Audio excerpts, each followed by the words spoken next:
우리의 삶이 고단하고 팍팍하다고 느낄 때 마음의 문을 굳게 걸어 잠그게 됩니다. 젊은 시절에는 바쁘다는 핑계로, 나이 들어서는 두렵다는 이유로 말이죠.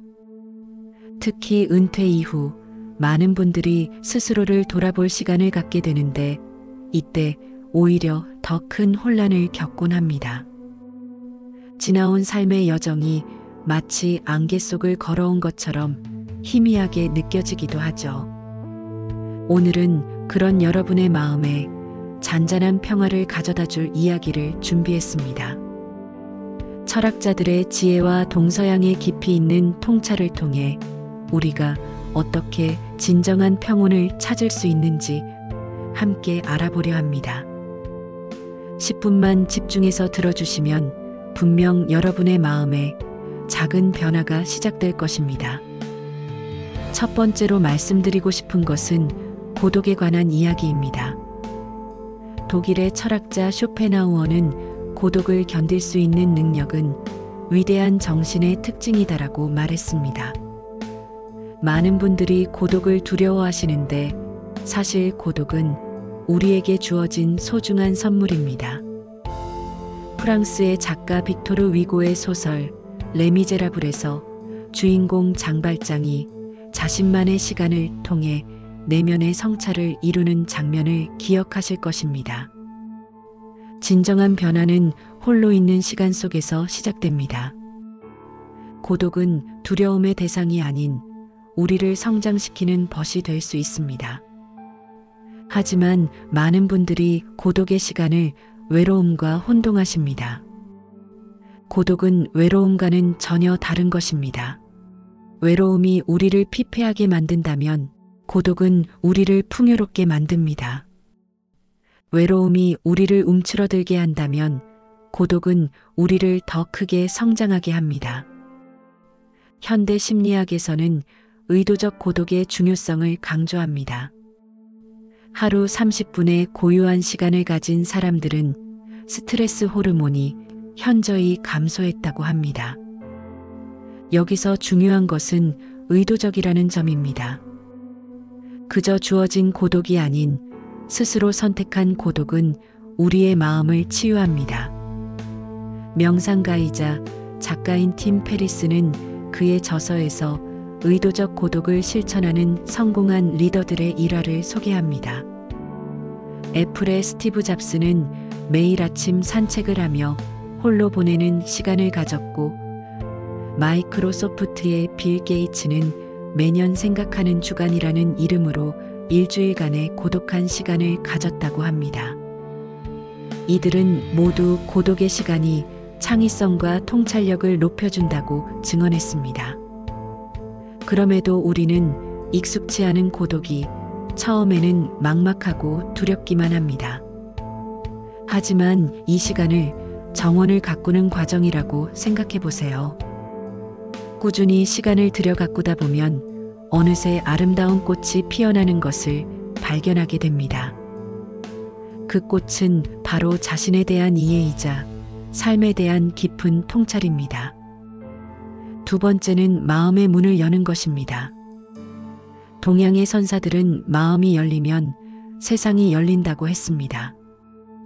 나이가 들수록 우리는 무의식적으로 마음의 문을 닫아 걸기 쉽습니다. 상처받기 싫어서 또는 변화가 두려워서일 것입니다. 여기서 말하는 마음의 문은 단순한 은유가 아닌 우리 삶에 진리를 담고 있습니다. 우리가 마음을 열고 새로운 경험을 받아들일 때마다 우리의 시야는 넓어지고 삶은 더욱 풍요로워집니다. 마치 창문을 열어 신선한 공기를 들이는 것처럼 우리의 마음도 새로운 가능성에 열려 있을 때 가장 건강해집니다. 일본의 베스트셀러 100세까지 나이 들지 않는 사람들의 습관에서는 흥미로운 연구 결과를 소개합니다. 새로운 것을 배우거나 도전하는 노인들의 뇌는 20대와 비슷한 활성화 패턴을 보인다는 것입니다. 이는 단순히 육체적인 건강만이 아닌 정신적인 유연성이 얼마나 중요한지를 보여줍니다. 마음을 연다는 것은 그리 쉬운 일은 아닐 것입니다. 마치 오래된 창문을 여는 것처럼 처음에는 녹슬어서 잘 열리지 않을 수 있습니다. 이런저런 잡념과 두려움으로 가득 찬 마음도 마찬가지입니다. 하지만 조금씩 천천히 열어가다 보면 어느새 새로운 바람이 들어옵니다. 그 바람은 우리의 굳어있던 생각을 부드럽게 어루만지고 닫혀있던 마음을 살며시 열어줍니다. 마음을 연다는 것은 결코 나이가 드니 힘이 없어서 이런 나약함의 표시가 아닙니다. 오히려 그것은 큰 용기를 필요로 하는 일입니다. 상처받을 수 있다는 것을 알면서도 자신을 내어주는 것, 실수할 수 있다는 것을 알면서도 새로운 도전을 하는 것, 이것이야말로 진정한 강인함이 아닐까요? 세 번째는 관계의 질에 관한 것입니다. 영화 버킷리스트를 보면 두 노인이 죽기 전에 하고 싶은 일들의 목록을 만듭니다. 하지만 결국 그들이 깨달은 것은 화려한 경험이나 모험이 아닌 진정한 우정의 가치였습니다. 한 사람과의 깊은 대화가 수십 명과의 피상적인 만남보다 우리 영혼을 더 풍요롭게 만듭니다. 최근 심리학계에서는 선택적 사회화라는 개념이 주목받고 있습니다. 나이가 들수록 많은 관계보다는 의미 있는 소수의 관계에 집중하는 것이 정신 건강에 더 좋다는 것입니다. 이는 우리의 에너지를 효율적으로 사용하고 더 깊은 유대감을 형성할 수 있게 해줍니다. 네 번째는 지금 이 순간의 중요성입니다. 불교의 가르침 중에 과거도 미래도 없다. 오직 현재만이 있을 뿐이다라는 말이 있습니다. 우리는 종종 과거의 후회나 미래의 불안에 사로잡혀 현재의 소중함을 놓치곤 합니다. 독일의 철학자 에크하르트 톨레는 그에 져서 지금 이 순간의 힘에서 현재에 집중하는 것이 얼마나 중요한지를 강조합니다. 그는 당신의 인생에서 가장 중요한 순간은 바로 지금이다라고 말합니다. 과거와 미래에 대한 걱정은 우리의 현재를 망치는 도둑과도 같습니다. 지금 이 순간은 우리에게 주어진 가장 소중한 선물입니다. 과거는 이미 지나갔고 미래는 아직 오지 않았습니다. 우리가 진정으로 살 수 있는 시간은 바로 지금 여기입니다. 하지만 우리는 너무 자주 이 소중한 선물을 허투루 보내곤 합니다. 창밖으로 불어오는 바람의 감촉, 새들의 지저김, 햇살이 만들어내는 그림자의 움직임, 이런 작은 순간들을 얼마나 자주 놓치고 있나요? 이러한 순간들에 깨어있는 것, 그것이 바로 현재에 집중하는 것의 시작입니다. 다섯 번째로 나누고 싶은 이야기는 감사의 힘입니다. UC 버클리의 연구진들은 매일 감사일기를 쓴 노인들의 면역력이 현저히 증가했다는 흥미로운 연구 결과를 발표했습니다.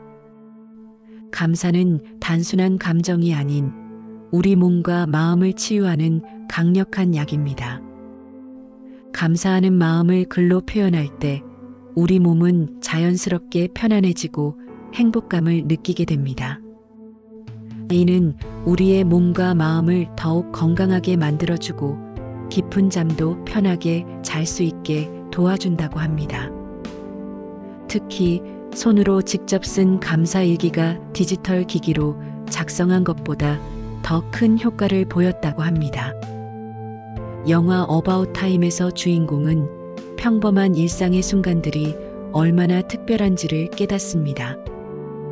아침에 마시는 따뜻한 차 한 잔, 창밖으로 들어오는 햇살, 사랑하는 사람과 나누는 소소한 대화.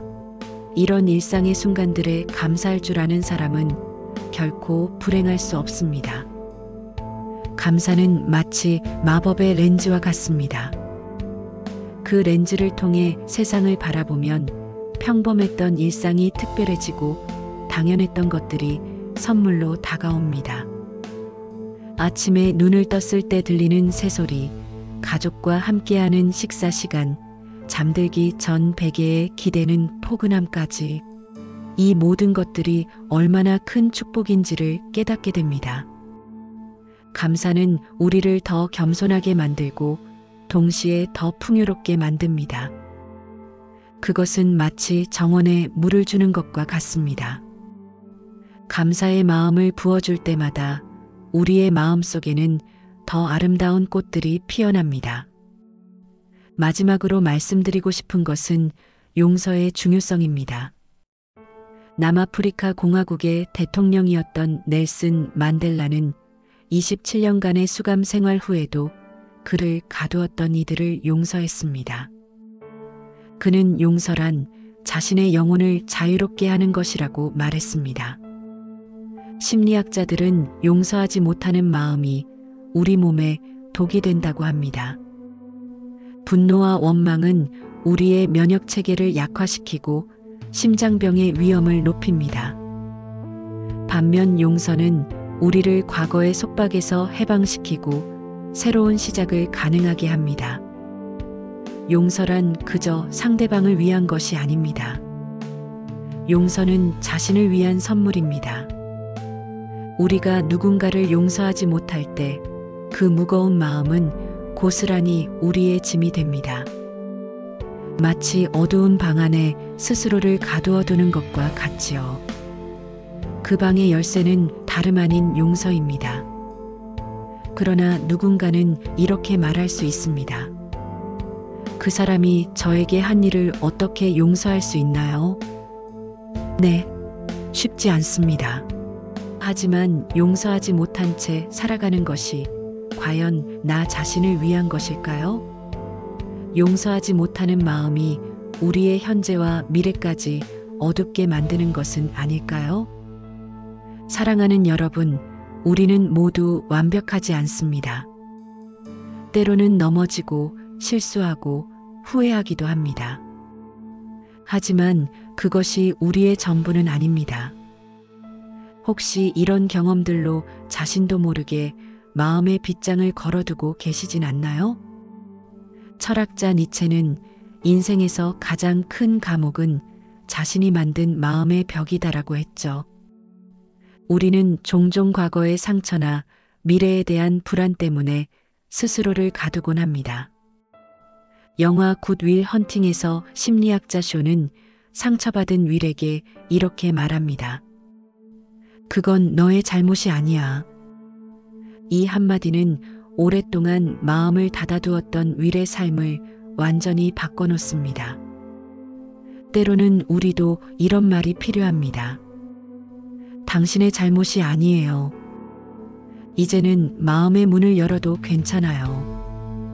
동양의 선사들은 마음이 열리면 길이 열린다고 했습니다. 실제로 하버드 의대의 연구에 따르면 명상을 통해 마음을 여는 연습을 한 사람들은 스트레스 호르몬이 40% 감소했다고 합니다. 더불어 새로운 경험에 대한 두려움도 현저히 줄어들었죠. 인도의 영적 스승 오쇼도 이렇게 말했습니다. 마음을 여는 것을 두려워하지 마라. 당신이 잃을 것은 오직 당신을 가두고 있던 쇠사슬 뿐이다.